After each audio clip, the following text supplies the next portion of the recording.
लागू केले आहे, परंतु ह्या व्यवस्था थेट विद्यार्थ्यांपर्यंत पोहोचतात का? हे मध्ये होणारे भ्रष्टाचार जोपर्यंत बंद होणार नाही ना, तोपर्यंत आपली शिक्षण व्यवस्था सुधारू शकत नाही. जर बघायचे झाले, एवढी मोठी शैक्षणिक व्यवस्था आहे की त्यामध्ये भरपूर काही दाखवले आहे, परंतु यासाठी एक उत्तम शिक्षक, एक उत्तम दर्जाचा शिक्षक मिळणे देखील खूप मोठी गोष्ट आहे. शिक्षकच जर विद्यार्थ्यांचा पाया पक्का करू शकणार नाही, शिक्षकांनाच ही धोरण अंमलात आणण्यासाठी वेळ लागेल, तर हे देशाचं भवितव्य कसं घडल?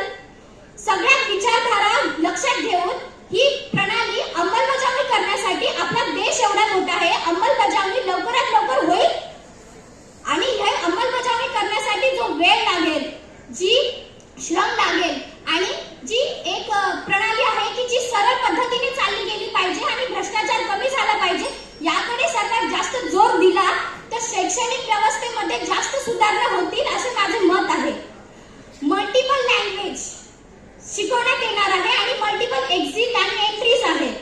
तर एक बघितलं गेलं तर विद्यार्थ्यांचा माइंडसेट असं करणार नाही का की हा बाबा आता मला मल्टिपल एक्झिट आहे, मी माझे शिक्षण इथेच खंडित करतो आणि व्यवसायाला लागतो, कामाला लागतो, पैसे कमवतो, घरच्यांची मदत होईल. शिक्षकच जर विद्यार्थ्यांचा पाया पक्का करू शकणार नाही, शिक्षकांनाच ही धोरण अंमलात आणण्यासाठी वेळ लागेल, तर हे देशाचं भवितव्य कसं घडल?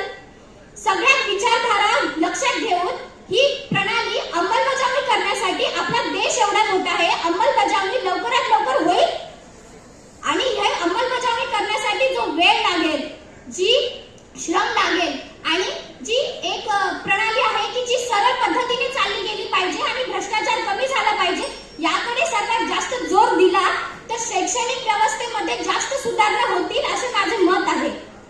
मल्टिपल लँग्वेज शिकवण्यात येणार आहे आणि मल्टिपल एक्झिट आणि एंट्रीज आहे.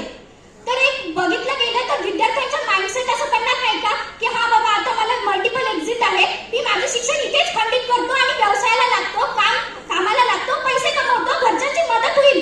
परंतु हा विचार केला का की त्याचे जे शिक्षण 4 वर्षाचे 3 वर्षाचे, तो विद्यार्थी ते शिक्षण अर्ध सोडून नोकरी करायला जाईल. ज्ञानाचा अपुरा त्याच्या डोक्यावर परिणाम असेल, म्हणजे त्याच्याकडे संपूर्ण ज्ञान नसेल त्या शाखेबद्दल. ही या गोष्टीची सर्वात नकारात्मक गोष्ट आहे आणि मला असे वाटते की या सर्व नकारात्मक गोष्टींना लक्षात घेऊन तुम्ही ही शैक्षणिक प्रणाली अजून काहीतरी डेव्हलप करावी असं वाटतं. एक उदाहरण द्यायचे म्हटले तर आमचा एनएसएस कॅम्प इथे भिल्लोन गावामध्ये गेला होता, तर तिथे दिसून येत होतं की शाळेमध्ये शिक्षकांची इतकी कमतरता की 1ली ते 7वी पर्यंतच्या विद्यार्थ्यांना एकच शिक्षक शिकवतोय. जर शिक्षकांचा दर कमी होत चालला आहे तर ही देशाची भवितव्य कशी घडायची? या सर्व गोष्टींवर